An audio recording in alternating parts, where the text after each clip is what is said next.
제가 말씀을 나눌 때 늘 이렇게 인사를 이렇게 하라고 부탁을 드리잖아요. 당신 덕분에 행복합니다. 이렇게 인사를 나누라고 부탁을 드렸더니 지난주에 예배 마치고 집에 가는데 저희 아내가 당신 덕분에 행복합니다. 해보세요. 그러는 거예요. 네. 제가 이제 성도님들한테는 잘 이렇게 마음을 표현하고 이런 편인데 오히려 집에서는 잘 못합니다. 그랬더니 저희 아내가 당신 덕분에 행복합니다. 이렇게 해보라고 강요를 했던 거죠. 네. 가까운 사이일수록 이 마음을 잘 표현하는 것은 참 중요한 것 같습니다. 여러분의 가족에게 또 우리 함께하는 우리 믿음의 식구들에게 여러분의 그 사랑의 마음을 잘 표현할 수 있기를 축복합니다. 지난 설교 시간에 제가 달리기를 좋아한다 말씀드렸습니다. 그리고 1년에 한 번씩 마라톤 대회를 참여한다 이렇게 말씀을 드렸더니 어떤 성도님들은 굉장히 환영하시고 또 어떤 성도님들은 걱정하시더라고요. 목사님 무리하시면 안 됩니다. 목사님 뭐 쓰러지십니다. 뭐 이렇게 걱정을 하시더라고요. 근데 이 마라톤 대회를 나가 보면 이제 선수들이 결승점을 이렇게 들어오잖아요. 그 결승점이 있는 자리는 축제의 자리입니다.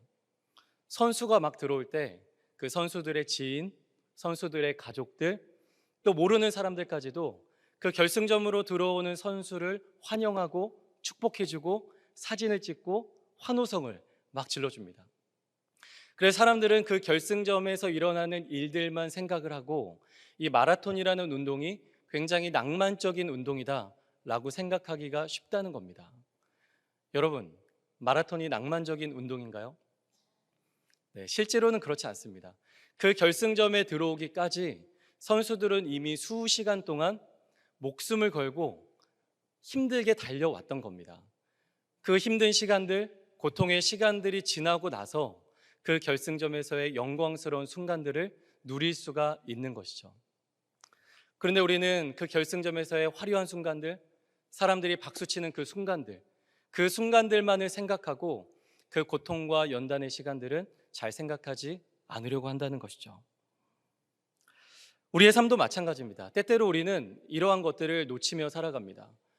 우리가 누리기 원하는 것들, 성취하기 원하는 것들, 이런 것들에 대해서는 많이 생각을 하지만 그것을 누리기까지 마땅히 겪어야 되는 그 고난과 연단에 대해서는 의도적으로 외면하려고 한다는 것이죠. 이런 유명한 영어 표현이 있습니다. No pain, no gain 이라는 표현이 있죠. 이게 어떤 의미죠? 고통이 없이는 얻는 것도 없다라는 표현입니다. 여러분, 이것은 우리의 신앙에도 동일하게 적용될 수 있는 측면이 있습니다. 우리가 예수를 믿고 이렇게 교회를 다니면 우리는 기대하죠.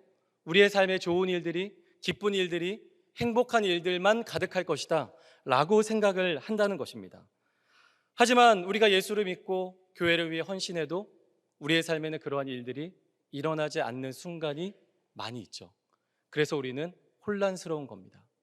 내가 예수를 믿는데, 내가 교회를 다니는데, 내가 이렇게 헌신을 했는데 왜 내 삶에는 그런 기쁜 일들이 누려지지 않는 것인가? 자, 그렇다면 어쩌면 우리는 그 고통과 영광스러운 순간들의 이면에 반드시 포함되어 있어야 하는 그 고난과 연단이라는 시간들을 외면하고 있는 것은 아닌가? 한번 돌아보아야 할 것입니다. 사랑하는 여러분, 이런 신앙적인 고민을 가지고 계신 분들에게 오늘의 이 말씀이 한편으로는 도전이 되고 또 한편으로는 그런 고민들을 풀어갈 수 있는 지혜가 될 수 있기를 주님의 이름으로 간절히 축복합니다. 우리는 지난주 설교를 통해서 말씀을 나눴습니다. 예루살렘 성벽을 재건하던 유다 백성들이 이스라엘 공동체, 하나님의 나라의 회복이라는 그 사명을 잃어버리고 서로를 착취하고 서로를 억압하고 서로를 이익의 수단으로 삼았을 때 예루살렘 성벽은 지어져 가고 있었는지 모르지만 그들의 진짜 사명이었던 하나님 나라의 회복, 이스라엘 공동체의 회복은 이루어지지 않고 오히려 그것이 무너져 가고 있었다. 제가 이렇게 말씀을 나눴죠. 그래서 느헤미야는 귀족들과 민장들을 불러서 말했습니다.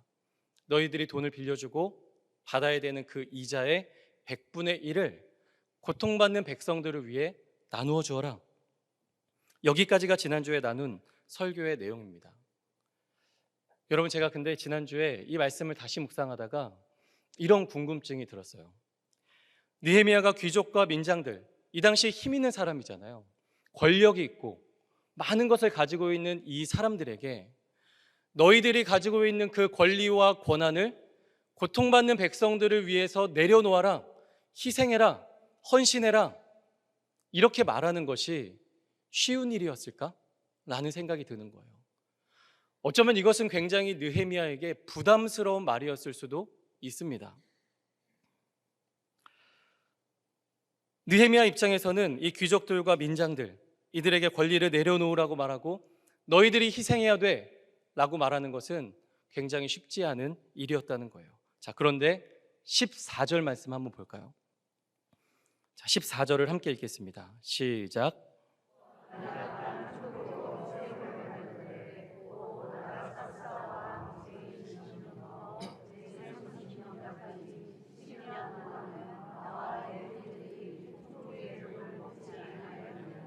아멘. 느헤미야가 귀족들과 민장들이라는 힘 있는 사람들, 그들에게 너희들이 누려야 되는 그 권리를 고통받는 백성들을 위해 내려놓아 희생해, 포기해 라고 말할 수 있었던 이유가 바로 여기 있는 겁니다. 느헤미야는 유다의 총독이 된 이후로 12년 동안 자기가 총독으로서 받아야 되는 그 왕의 녹을 받지 않고 있었다는 겁니다. 자신뿐만이 아니라 느헤미야의 형제들도 그 왕의 녹을 받지 않았습니다. 자, 느헤미야가 왜 그렇게 했는가? 18절 말씀을 한번 보시죠. 제가 18절을 중반부부터 읽어드리겠습니다. 내가 총독의 녹을 요구하지 아니하였음은 이 백성의 부역이 중함이었더라. 이렇게 되어 있습니다. 느헤미야가 총독으로서의 녹을 받지 않은 이유는 간단합니다. 지금 자신들과 함께 하나님의 사명을 감당하고 있던 백성들이 고통을 당하고 있었기 때문이라는 거예요. 백성들이 이렇게 고통당하고 있는데 내가 총독이라고 해서 나만 호의호식할 수 없다라는 마음이 느헤미야에게는 있었던 것입니다. 여러분, 그런데 이 느헤미야의 헌신이 얼마나 대단한 건지 아십니까? 이 예루살렘의 성벽이 완공되는 기간은 52일이었습니다. 그러니까 이 공사 기간이 52일이었다는 거예요. 그런데 느헤미야가 총독으로서의 녹을 받지 않은 기간이 몇 년이라고 말씀드렸죠? 그렇죠. 12년 동안 받지 않았다는 것입니다. 느헤미야는 예루살렘이 황폐해져 있다라는 소식을 듣고 백성들이 고통당하고 있다라는 소식을 듣고 그것이 자신의 사명인 것을 붙들고 하나님께서 자신을 왕의 술관원이 되게 하신 그 순간부터 이 예루살렘의 성벽이 완공되는 이 12년이라는 긴 시간 동안 왕의 녹을 받지 않는 희생과 헌신을 감당하고 있었다는 것입니다. 자신이 먼저 희생하고 자신이 먼저 헌신하고 있었기 때문에 귀족들과 민장들을 향해서 너희들의 권리의 일부를 내려놓아라, 이렇게 담대하게 말할 수 있었다는 거예요. 사랑하는 여러분, 사람들의 삶에 영향을 끼치고 또 사람들의 삶을 변화시키는 힘은 단순히 말로부터 나오는 것이 아닙니다. 사람들을 변화시키고 영향을 끼치는 능력은 그의 삶으로부터 나오는 것입니다. 여러분, 저를 한번 이렇게 따라해 보시겠어요? 힘과 능력은 말이 아니라 삶으로부터 나옵니다.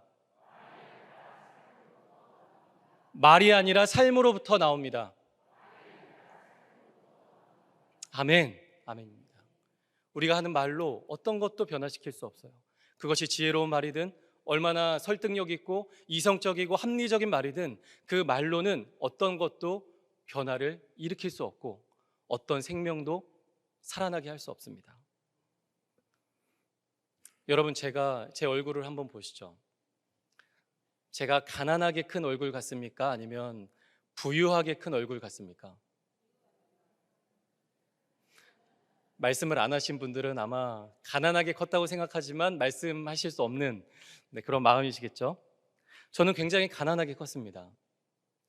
아버지의 사업이 늘 어려우셨고 굉장히 어려움을 많이 겪었어요. 그래서 제가 초등학교 1학년 때는 어떤 집의 연탄광에서 살았습니다. 예전에 연탄에서 기름으로 보일러가 이렇게 교체되는 시기들이 있었잖아요. 그래서 집집마다 있던 연탄광이 이제 비어 있는 연탄광이 많았어요. 그러니까 저희가 형편이 너무 어려우니까 그 연탄광을 빌려서 거기다가 장판을 깔고 도배를 하고 뭐 장롱 하나 놓고 그렇게 살았던 적도 있습니다. 그런데 제가 어렸을 때 학교를 다녀오면 이제 들어갈 수 있는 방이 딱 거기밖에 없잖아요. 단칸방이니까. 그러면 들어갈 수 있는 곳이 거기밖에 없는데 어머니의 기도하시는 소리가 방 안에서 들리는 거예요. 학교를 갔다 오면 어머니가 기도하시는 소리가 그 방 안에서 들리는 겁니다. 그러면 그 기도를 멈추게 할 수 없으니까 저는 그 문 앞에 밖에 쪼그리고 앉아서 어머니의 기도가 끝날 때까지 기다리는 거죠. 그러면 1시간이 되든 2시간이 되든 3시간이 되든 어머니의 기도가 이어지는 겁니다. 그러니까 저는 듣는 거죠. 우리 엄마가 무엇을 위해 기도하는지, 나를 위해 이런 기도를 하는구나, 가족을 위해 이런 기도를 하는구나, 교회를 위해 이런 기도를 하는구나. 저는 어렸을 때 그 어머니의 기도를 들으면서 어머니가 기도하시는 모습을 보면서 자랐습니다. 만약에 저의 삶에 하나님이 보시기에 조금이라도 어떤 기뻐하실 만한 것이 있다거나 하나님 보시기에 합당한 무엇인가가 제 삶에 조금이라도 있다면 아마 그것은 어머니의 기도하는 삶 때문이었을 것입니다.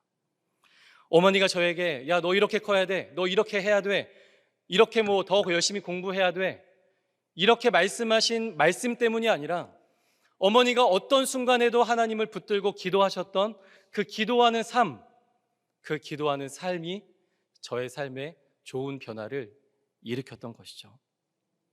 여러분, 가정의 회복, 공동체의 회복, 또 우리가 속한 모든 것의 회복은 말로부터 나오는 것이 아닙니다.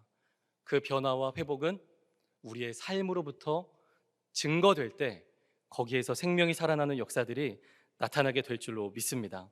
왜냐하면 그것이 하나님의 방법이기 때문에 그렇습니다. 이 로마서 3장 23절 말씀을 보면 성경은 우리에게 분명히 말씀하고 있습니다. 우리 모든 사람들은 하나님의 영광에 이르지 못할 죄인이다 라고 성경은 우리에게 분명히 말하고 있죠. 그런데 하나님께서 우리를 구원하시고 우리에게 영원한 생명을 허락하신 방법은 다른 데 있지 않습니다. 하나님 자신이셨던 예수 그리스도께서 자기 자신의 생명을 십자가에 내어주심으로 자신의 온 삶을 희생하셨을 때 그 희생의 자리에서 우리에게 구원이 주어지고 우리의 영원한 생명이 거기서 약속받게 된 것입니다. 여러분, 기독교의 역사도 마찬가지죠. 교회가 힘과 권력과 물질을 가지고 세상을 좌지우지할 때는 오히려 교회는 쇠퇴하고 타락했습니다.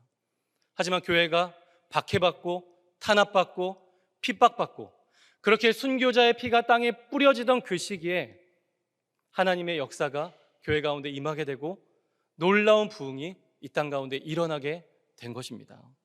여러분, 이것이 바로 하나님의 방식이에요. 여러분, 저를 이렇게 한번 따라해 보실까요? 희생의 땅 위에서 생명이 살아납니다. 아멘. 희생의 땅 위에 생명이 살아나게 되는 것입니다.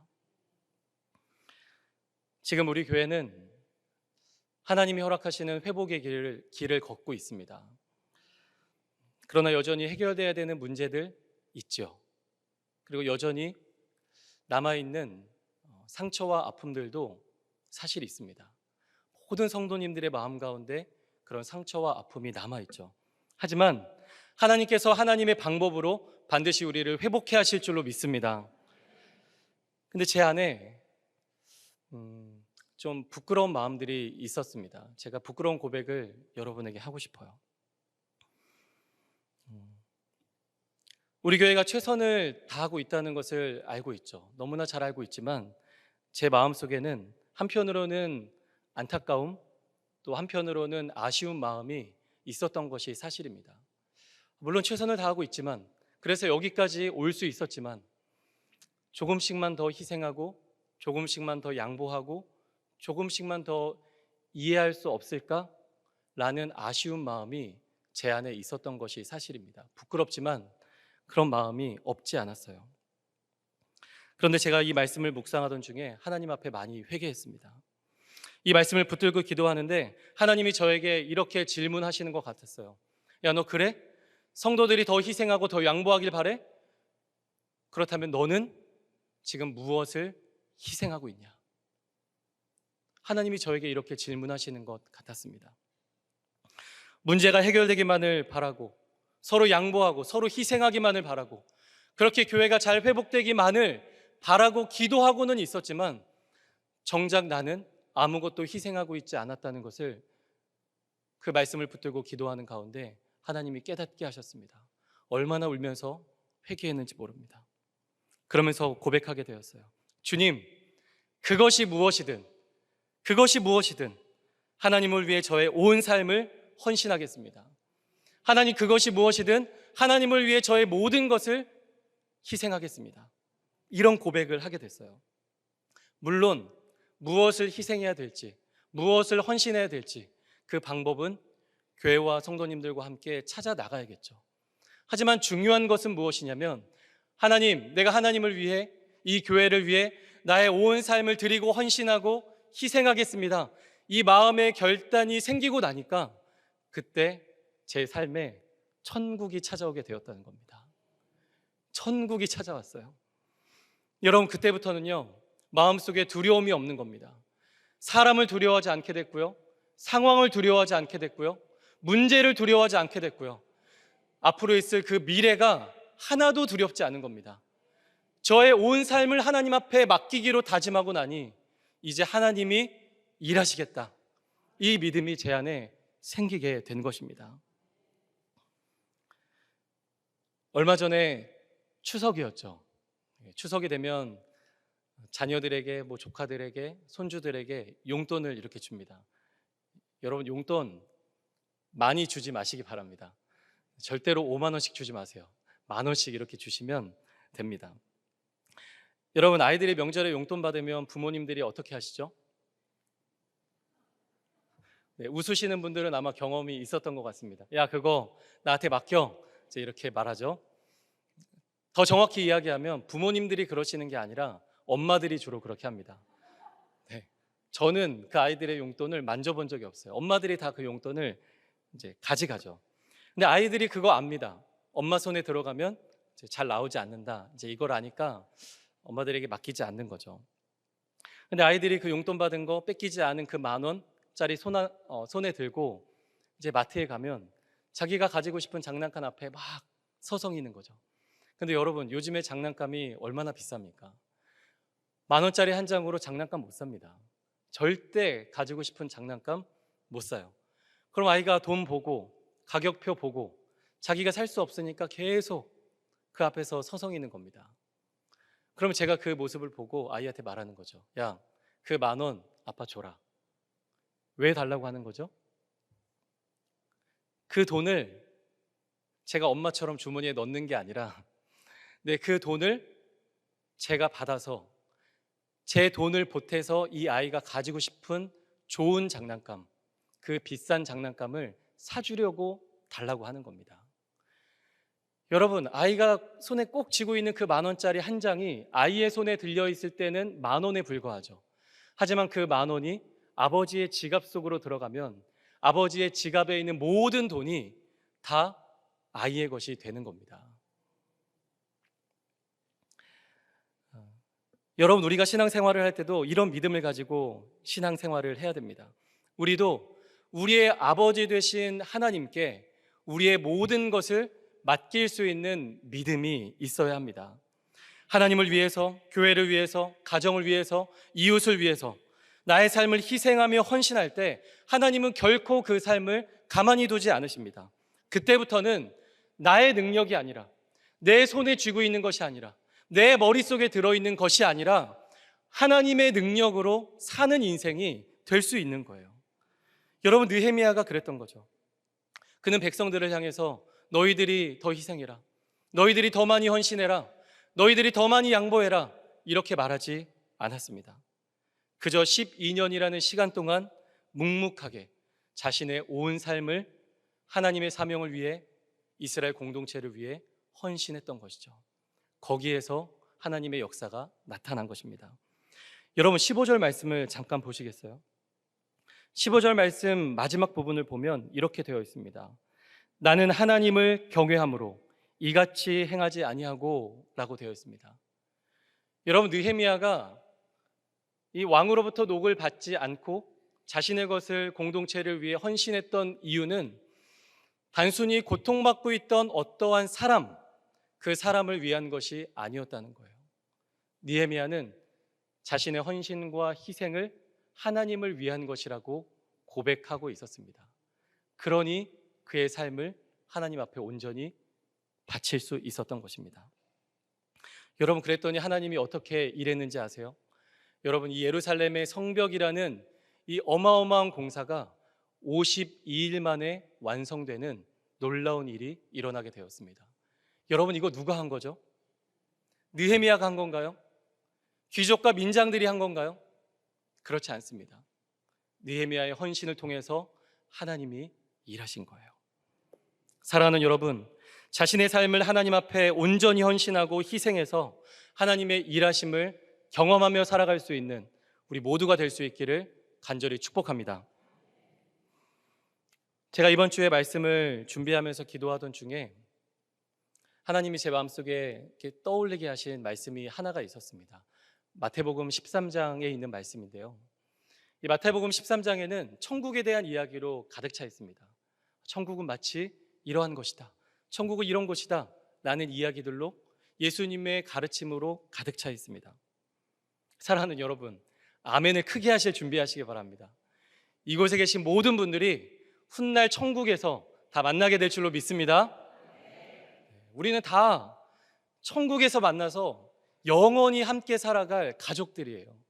우리는 그것을 기억해야 됩니다. 그런데 예수님의 가르침을 보면 이 천국이라는 것은 단순히 죽어서 우리가 가는 곳, 이것이 아니라는 겁니다. 우리가 이 세상을 살아가면서도 우리는 천국을 누리며 살아갈 수 있습니다. 예수님이 마태복음 13장에서 그것을 가르쳐주고 계시는 거예요. 자, 마태복음 13장 31절, 32절 함께 읽어볼까요? 함께 읽겠습니다. 시작.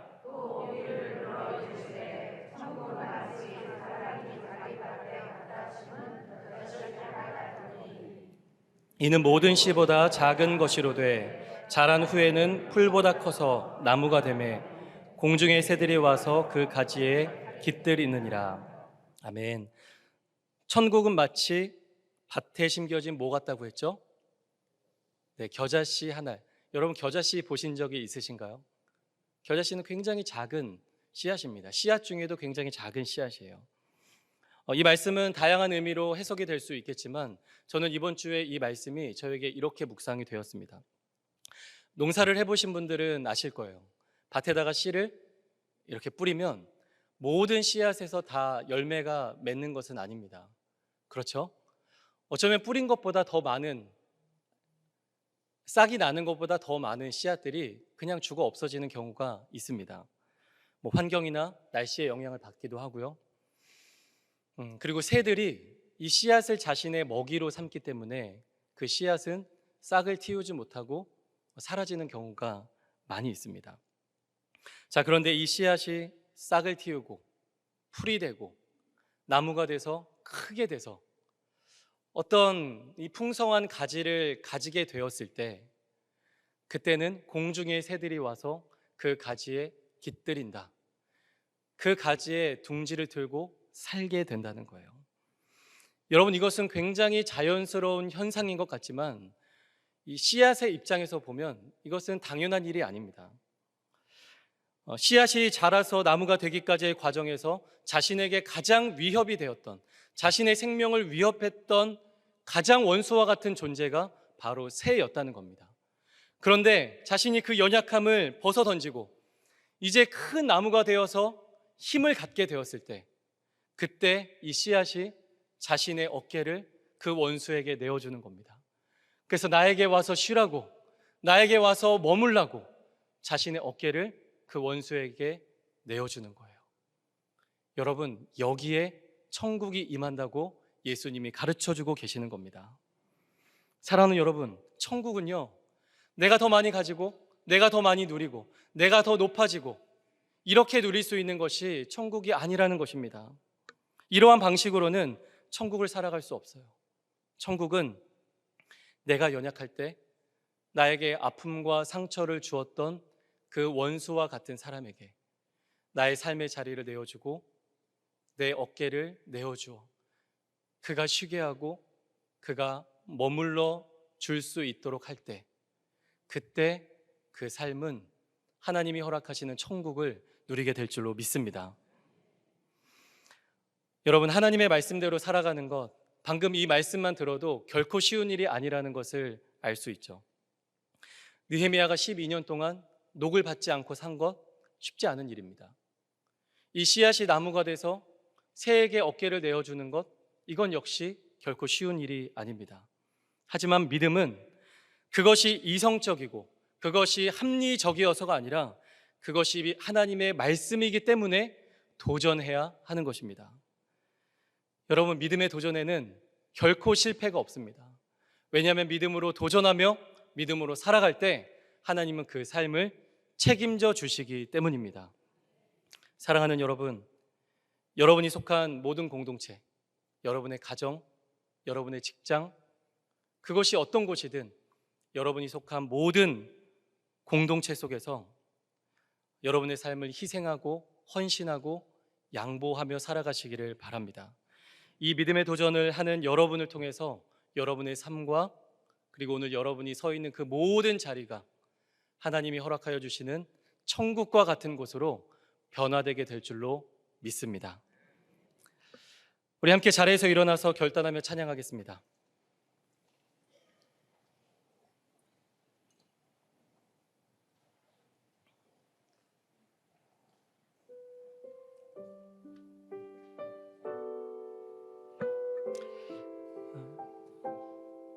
이번 주에는 말씀을 준비하면서 이 찬양이 생각이 났어요. 찬양 중에도 후렴구의 가사가 마음에 참 많이 와닿았습니다. 믿음이 없이는 기쁘시게 못하나니 고된 수고도 다 헛될 뿐이라. 믿음이 없어서 무너진 삶의 모든 자리에 다시 주님을 기다립니다. 여러분, 우리가 천국과 같은 삶을 살지 못하고 마치 모든 것이 무너진 것 같은 삶을 사는 이유는 우리의 삶에 세상적인 조건이 충족되지 않아서가 아닙니다. 그것은 우리의 삶에 믿음이 없기 때문입니다. 하나님이 우리에게 말씀하시면 믿음으로 도전하고 믿음으로 감당하고 그렇게 살아야 되는데 우리에게 믿음이 없으니 여전히 눈에 보이는 것들, 그 세상의 작은 것들을 붙들고 살아가려고 하는 것이죠. 하지만 여러분, 우리 안에 믿음이 없다면 세상의 어떤 것도 우리를 천국과 같은 삶으로 인도할 수 없습니다. 여러분, 오늘 이 찬양을 고백하시고 또 삶의 자리로 나아가실 때 믿음으로 결단하면 좋겠습니다. 주님, 하나님이 나에게 허락하여 주신 말씀대로 이제는 내가 속한 모든 곳에서 희생하고 양보하고 헌신하는 삶을 살겠습니다. 한 알의 밀알이 되어 그 땅 가운데 썩어지겠습니다. 예수님이 당신의 생명을 우리를 위해 희생하셨던 것처럼 저도 예수님의 마음으로 살아가겠습니다. 주님, 나의 삶을 그렇게 온전히 맡겨드리오니 주님, 나를 사용하여 주시옵소서. 이렇게 결단하는 마음이 우리 안에 있기를 바랍니다. 우리 함께 찬양하겠습니다. 주님, 제 마음이 너무 둔해서, 주님, 제 마음이 너무 둔해서 주님을 볼 수 없습니다. 이 땅에 속하여 이 땅만 보다가 주님 손을 놓쳤습니다. 나는 나그네로 왔는데 왜 주저앉게 되었나. 나는 정직이인데 언제부터 내 삶의 주인이 되어버렸나.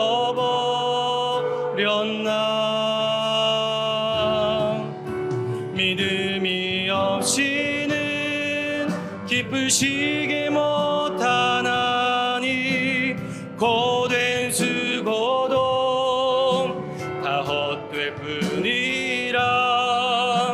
믿음이 없어서 무너진 삶의 모든 자리 다시 주님을 기다림. 주님 제 마음이 너무 둔해서 주님 제 마음이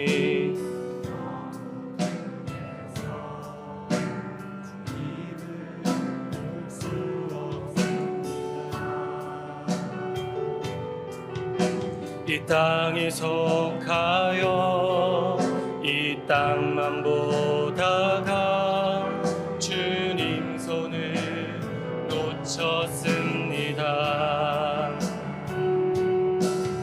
나는 나그네로 왔는데 왜 주저앉게 되었나. 나는 정직이인데 언제부터 내 삶의 주인이 되어버렸나.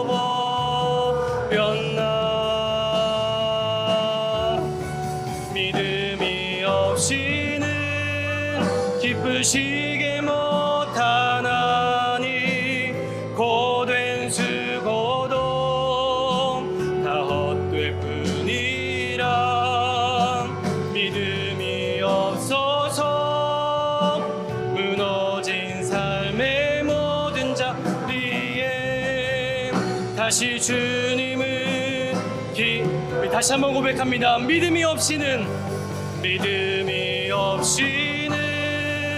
기쁘시게 못하나니 고된 수고도 다 헛될 뿐이라.